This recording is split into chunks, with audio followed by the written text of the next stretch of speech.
In this episode of Counting on Education, we will learn about how Atlanta public schools began and highlight moments in the rich history of the African American experience during that time. One of the most pivotal eras in United States history was the Reconstruction Era, a period of time from about 1865 to 1877. Reconstruction was President Lincoln's attempt to restore and reconstruct a unified nation from one that had previously been divided by a brutal war over states' rights to enslave people as property and profit from their unpaid labor for generation after generation. Right after the Civil War, the Reconstruction era boasted of groundbreaking changes to the United States Constitution, effectively paving the way for public education within the southern states. After the Civil War, the yearning, right, for education as a tool to liberate themselves or as a tool for freedom was inextricably linked to the freedom struggle for black people. Aftermath of the Civil War, freed Negroes and the Bureau of Refugees, Freedmen, and Abandoned Lands. From the ashes of the Civil War, about 40% of Georgia's population emerged as freed Negroes, or freedmen. It's important to note that Negro was the politically correct reference for black people at that time. Among the goals of the Reconstruction period was addressing the newly freed Negro population, acclimating their status from property to members of the public, who could now participate in the democratic process. To support this effort, the United States Congress created the Bureau of Refugees, Freedmen, and Abandoned Lands, more popularly known as the Freedmen's Bureau. The Reconstruction Amendments.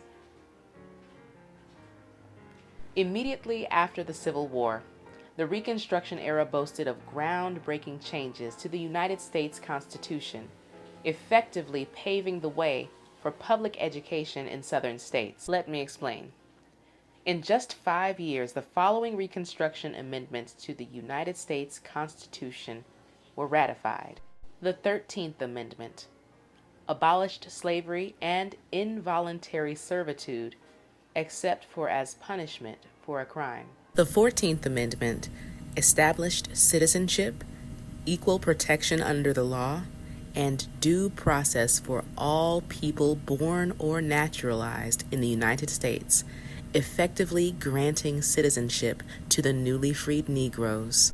Finally, the 15th Amendment prohibited the denial of voting rights based on a person's race or color, giving African American men the right to vote.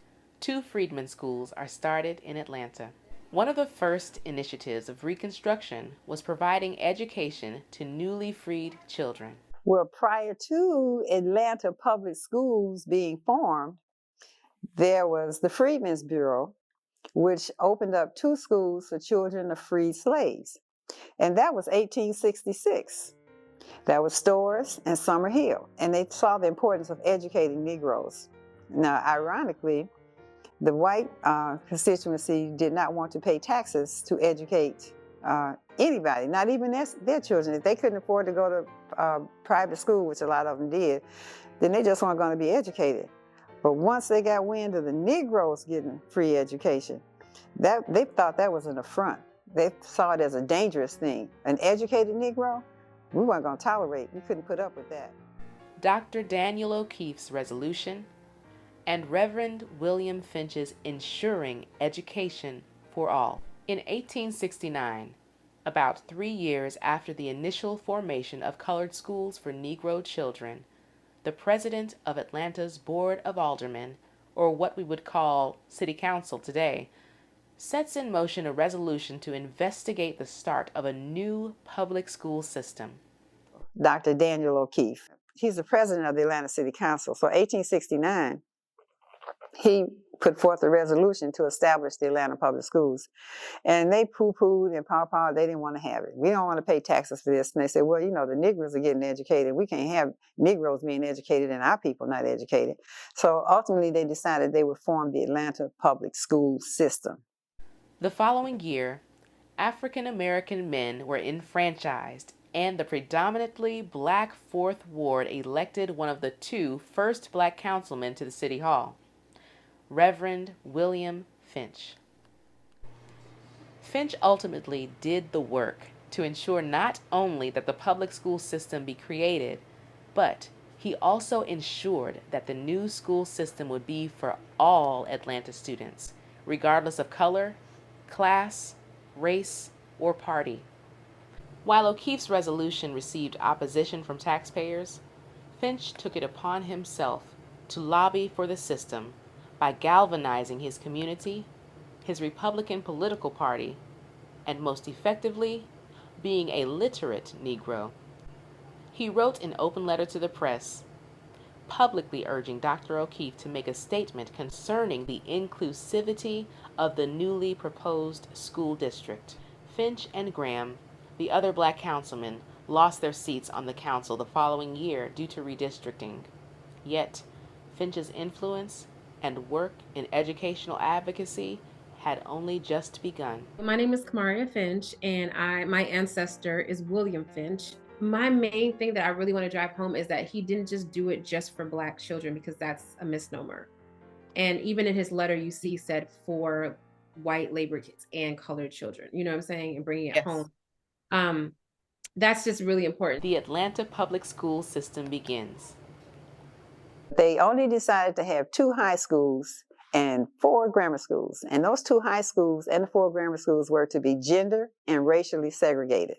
However, when the system opened up in 1872, Boys High, Girls High opened up. They were white, of course, gender and racially segregated. The 4 grammar schools opened up, overcrowded, understaffed, and they didn't have enough money. So what did they do? They went back to one of the first black men on the Atlanta City Council, whose name was William Finch. And they asked William Finch and the other black city council person to go over to the Fourth Ward and talk to the Negro community and get them to vote positively on a second bond issue so that they could put more money into the schools, pay the teachers, and they could build more schools for the student population, which was way in excess of what they thought it was going to be. So William Finch said, that sounds like a good idea. Only if you do this, will I do that. And the this that he wanted was a high school for Negroes and more grammar schools for Negroes. That's what they were called back in the day, grammar schools, not elementary schools. So they agreed that they would do that. This is 1872. You know, Booker T. Washington opened in 1924. That was 50-some years later that happened. Of course, William Finch was long gone at that point. But the bottom line was, it was as treacherous as the Trail of Tears with the Indians when they promised them they were going to have, you know, an area in their land and didn't get it. So, but they didn't get it. The beginning of Atlanta's public schools was a reflection of so many realities of that time. Freedmen were in need of resources and education, and democracy was allowing for new voices and strategists like William Finch to effect change. It was also a reminder that even with the triumph of early public education for all, African Americans were not afforded a high school education, even though they were promised one in exchange for their vote. They watched as their vote only served to build more schools for white children. The new school system, like many in the South, were operating as a dual system. A dual system is one school system with different structures, procedures, and often funding for 2 different groups. A system for white students and a system for Negro students. 52 years would go by before their local government would allow them the opportunity to attend public high school like their white counterparts were afforded by taxpayer dollars. Freed Negroes moved to Atlanta for opportunity. The letdown of inequalities in the new public school system was hardly enough to stop the migration of thousands of Negroes from coming to Atlanta, Georgia for better opportunities. So many of Atlanta's well-known heroes are a product of this migration. Take, for instance, the Reverend A.D. Williams, born just one day after emancipation. He moved to Atlanta in 1893 as a part of the Greene County Exodus, when many black sharecroppers left the farms and a different form of slavery for Atlanta. Did you know that he was Martin Luther King Jr.'s grandfather? The Reconstruction Era was a U.S. American Revolution. It was the beginning of new freedom for Southern Negroes after generations of slavery, unpaid labor, lack of education, separation of their families, and degradation of many kinds. Finally, African Americans had agency over themselves and could decide where and who they wanted to be. Reconstruction also birthed public education in the South for the first time.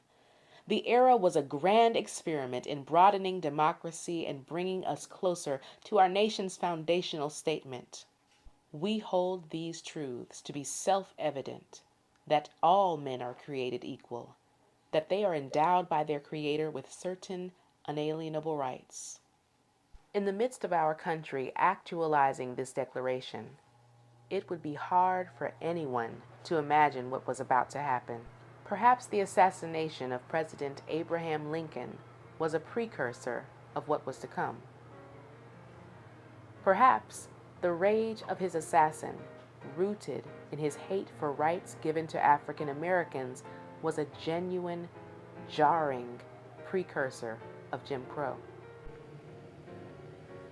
On the next episode of Counting on Education, we will explore Atlanta's public education in the Jim Crow era. And if you like what you've seen so far, please hit that subscribe button. Your support means a lot, and it's going to help me continue this work.